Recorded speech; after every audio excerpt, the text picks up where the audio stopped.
नमस्कार दोस्तों, मैं हूं मिसेस मुत्तल और आज हम बात करेंगे देवी के चौथे अध्याय के बारे में, जो नवरात्रि के तीसरे दिन पढ़ा जाता है। इस अध्याय में इंद्र आदि देवताओं द्वारा देवी की स्तुति का वर्णन किया गया है। महर्षि मेधा बोले, देवी ने जब पराक्रमी दुरात्मा महिषासुर को मार गिराया और असुरों की सेना को मार दिया, तब इंद्र आदि समस्त देवता अपने सिर तथा शरीर को झुकाकर भगवती की स्तुति करने लगे। जिस देवी ने अपनी शक्ति से यह जगत व्याप्त किया है और जो संपूर्ण देवताओं तथा महर्षियों की पूजनीय है, उस अंबिका को हम भक्ति पूर्वक नमस्कार करते हैं। वह हम सबका कल्याण करें। जिस अतुल्य प्रभाव और बल का वर्णन भगवान विष्णु, शंकर और ब्रह्मा जी भी नहीं कर सके, वही चंडिका देवी इस संपूर्ण जगत का पालन करे और अशुभ भय का नाश करे।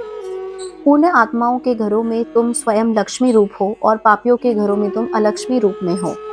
सतकुल में उत्पन्न होने वालों के लिए तुम लज्जा रूप होकर उनके घरों में निवास करती हो। हम उस दुर्गा भगवती को नमस्कार करते हैं। हे देवी, इस विश्व का पालन करो। हे देवी, हम तुम्हारे अचिंत्य रूप का किस प्रकार वर्णन करें।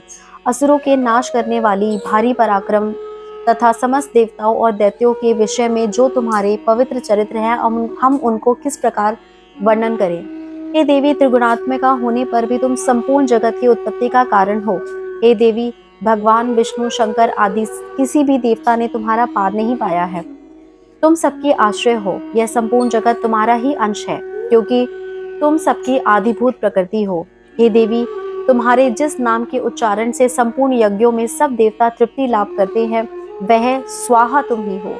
इसके अतिरिक्त तुम पितरों की तृप्ति का कारण हो, इसलिए सब आपको स्वधा कहते हैं। हे देवी, वह विद्या जो मोक्ष की देने वाली है, जो अचिंत्य महाज्ञान स्वरूपा है, तत्वों के सार को वश में करने वाले, संपूर्ण दोषों को दूर करने वाले, मोक्ष की इच्छा वाले मुनिजन जिसका अभ्यास करते हैं, वह तुम ही हो।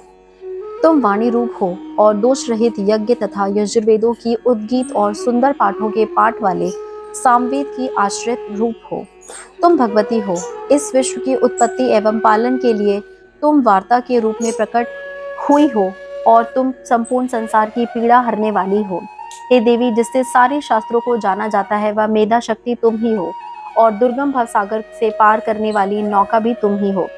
लक्ष्मी रूप में विष्णु भगवान के हृदय में निवास करने वाली और भगवान महादेव द्वारा सम्मानित गौरी तुम ही हो। मंद मुस्कान वाले, निर्मल, पूर्ण चंद्र बिंब के समान और उत्तम सुवर्ण की मनोहर कांति के कमनीय तुम्हारे मुख को देखकर भी महिषासुर क्रोध में भर गया था।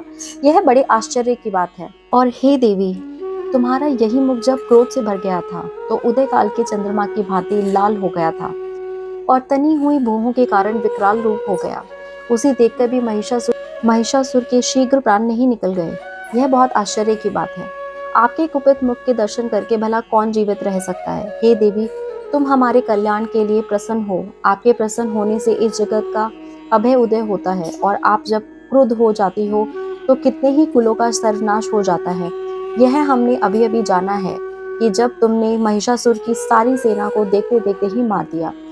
हे देवी, सदा प्रताप देने वाली, तुम जिस पर प्रसन्न हो जाती हो वही देश में सम्मानित होते हैं। उनके धन यश की वृद्धि होती है। उनका धन कभी शिथिल नहीं होता और उनके यहाँ अधिक पुत्रियां और नौकर होते हैं। हे देवी, तुम्हारी कृपा से ही धर्मात्मा पुरुष प्रतिदिन श्रद्धा पूर्वक यज्ञ करते हैं और धर्मानुकूल आचरण करता है और उसके प्रभाव से स्वर्गलोक में जाते हैं, क्योंकि तुम तीनों लोकों में मनवांछित फल देने वाली हो। हे माँ दुर्गा, तुम स्मरण करने पर संपूर्ण जीवों के भय नष्ट कर देती हो और स्थिर चित्त वालों के द्वारा चिंतन करने पर उन्हें और अत्यंत मंगल देती हो। हे दारिद्र दुख नाशिनी देवी, तुम्हारे सिवा दूसरा कौन है। तुम्हारा चित्त सदा दूसरों के उपकार में लगा रहता है।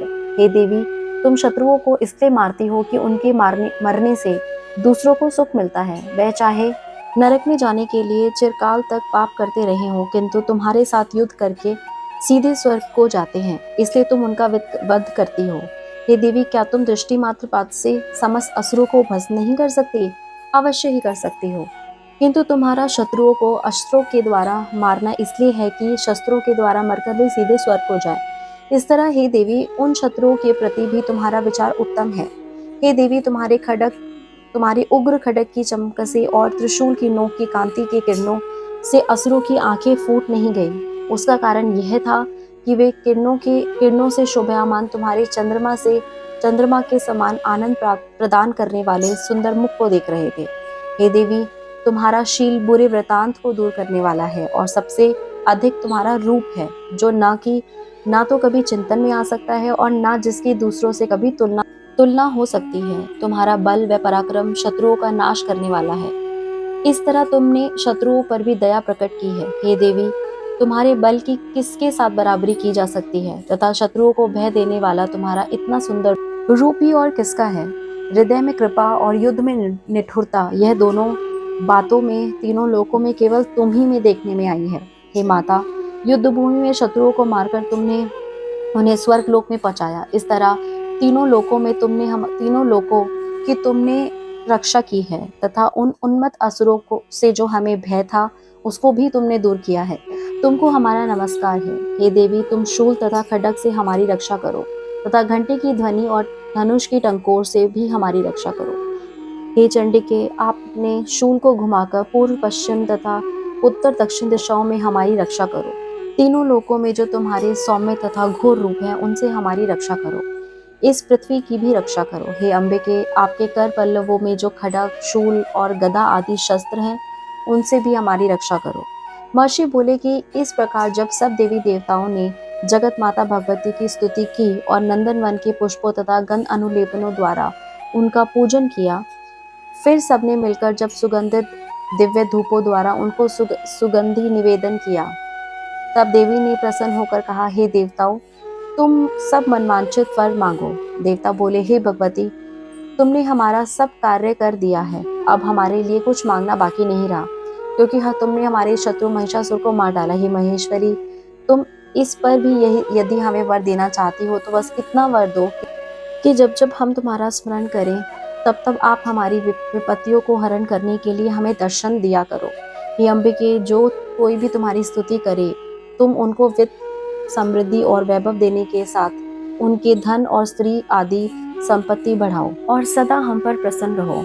महर्षि बोले, हे राजन, देवताओं ने जब जगत के लिए तथा अपने लिए इस प्रकार प्रश्न किया तो बस तथास्तु कहकर देवी अंतर्ध्यान हो गई। हे भूप, जिस प्रकार तीनों लोगों का हित चाहने वाली वह भगवती देवताओं के शरीर से उत्पन्न हुई थी, वह सारा वृतांत मैंने तुम्हें कह दिया है। इसके पश्चात दुष्ट असुरों तथा शुम्भ निशुम्भ का वध करने और सब लोगों की रक्षा करने के लिए जिस प्रकार गौरी देवी के शरीर से उत्पन्न हुई थी, वह सारा वृतांत मैं यथावत वर्णन करता हूँ। धन्यवाद दोस्तों। तो ये था चौथा अध्याय, जो नवरात्र के तीसरे दिन पढ़ा जाता है।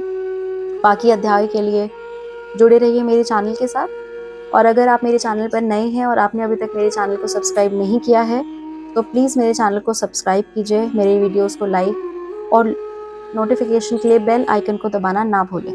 धन्यवाद दोस्तों।